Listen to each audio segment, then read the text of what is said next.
നാളെ രാത്രി 10:30 flight. Kochi to Dubai. 3 മണിക്കൂർ മുമ്പ് എയർപോർട്ടിൽ റിപ്പോർട്ട് ചെയ്യണം. Okay, thank you sir. നിങ്ങളുടെ ടിക്കറ്റ്.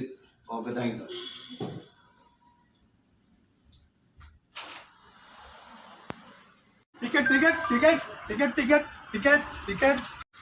ടിക്കറ്റ് എവിടെ? ഇതാണ് ട്രാവൽസ്.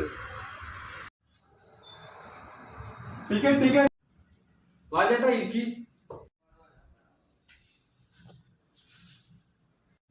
ചേട്ടാ ടിക്കറ്റ് ആർക്ക് വേണ്ടേ? മോനാണോ മോൾക്കണോ? ഗൾഫിലേക്കാണോ യൂറോപ്യൻ കൺട്രീസിലേക്കാണോ? അടുത്ത മാസം ഓണാണ്ടാ. ടിക്കറ്റിനൊക്കെ റേറ്റ് കൂടെയാണ്. പറ്റുകയാണെങ്കിൽ ഇന്ന് തന്നെ ബുക്ക് ചെയ്തോ. ചേട്ടാ ടിക്കറ്റ് മാത്രമല്ല കേട്ടാ, വിസ ഞങ്ങൾ റെഡിയാക്കി കൊടുക്കുന്നുണ്ട്. എടോ, ഞാൻ ലോട്ടറി ടിക്കറ്റ് വിൽക്കാൻ വന്നാളൂ. ഒന്ന് പോടോ, കാലത്ത് തന്നെ ഓരോ മാരണങ്ങൾ കയറി വരും. Lottery lottery lottery lottery lottery lottery